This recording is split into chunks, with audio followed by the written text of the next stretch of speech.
Hi everybody, this is the Baseball Hunt, the amazing, spectacular, terrific, the great one, the People's Champion. Your host, welcome back to Baseball Hunt 2, and hopefully you like this video. And hit that subscribe button as we wait for the NLCS and the ALCS. We see that some people are bringing up the fact that some of these teams have spent a lot of money. And the three teams that spent a lot of money that are still in it are the Mets, the Dodgers, and the Yankees. And obviously the Guardians have not spent any money, and they probably won't go too far. But CBSSports.com had a lot to say. I'm going to correct them a little bit. MLB teams with top 3 payrolls are among Final Four in 2024 playoffs. But does it mean anything? Not really. The Mets, Dodgers, and Yankees have all advanced to the LCS round. Now, I would mention, before this season, the Dodgers signed Joey Ohtani to a $700+ million contract. They signed Teoscar Hernandez.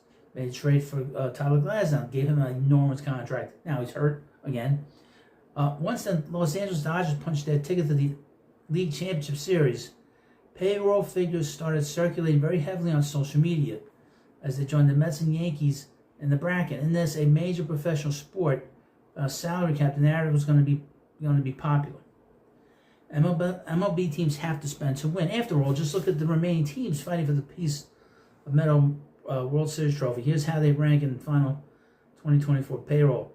Mets, the Dodgers, the Yankees, 1, 2, and 3, and the Guardians, number 21. Also keep in mind the Braves were 4th, Phillies were 5th, and the Astros 7th. The Padres ranked 11th. All playoff teams, all big spenders. Yeah, but if you don't spend, you're not going to win. Because obviously the players that want the biggest contracts are usually the best players, let's be honest. Spending certainly helps, obviously. Would be ignorant to claim otherwise. Sometimes we should be urging lower-scale payroll teams to spend more in an attempt to win. Let's discuss the Royals and Pirates to illustrate. The Royals lost 106 games last season and had the 26th highest payroll. They went out and looked to improve their ball club this season in several ways, including by spending a little bit in free agency and by getting Seth Lugo and Michael Walker, then up to the ALDS this season.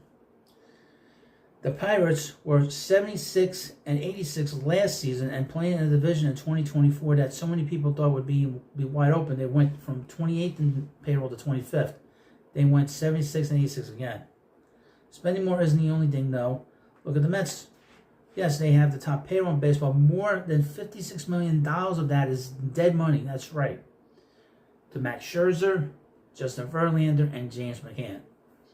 Having the gigantic resources available from owner Steve Cohen and the willingness to do so means the Mets can make big mistakes with contracts and just eat the money and move on. Front offices with any other ownership groups can't and don't have that choice. Well, that's not our problem. That's their problem.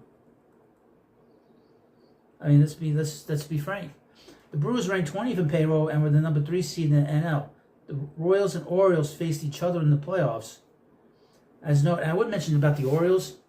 They just changed ownerships, and the previous ownership didn't spend any money. So, but the best players are looking for the most money, and that's the thing you got to understand.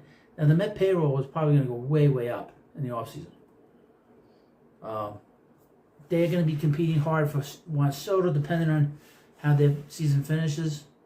They're going to try very hard to re-sign Pete Alonso, and the Mets have a lot of pitchers coming off the books. In terms of contracts, Luis Severino, Jose Quintana, Sean Manaea is going to opt out of his 2-year deal. So the Mets have a lot of young players in their system that are going to be here. So the Mets have to figure out what they want to do with their club. How much money are they willing to spend? They didn't spend much money last offseason.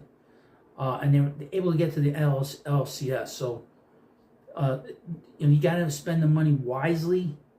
When we talk about Moneyball, they talk about Moneyball.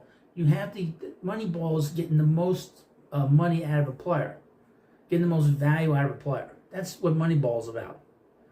The Mets did a great job of being able to bring in a lot of different players and just spending money. $100,000 for Luis Torrens, who was huge in June, July, and August. Really helped this club, changed the personality of this team. They signed Jose Iglesias, an enormous pickup to a minor league deal. They signed J.D. Martinez, and they basically deferred a lot of his money the Mets were going to give him this year. So, they were very smart in the kind of money they spent this past year on the club. But sometimes not how much your money is, also how wisely you spend it. And you need the big players too to win too. So let me know what you think about this video. Hit the subscribe button and I'll see you later.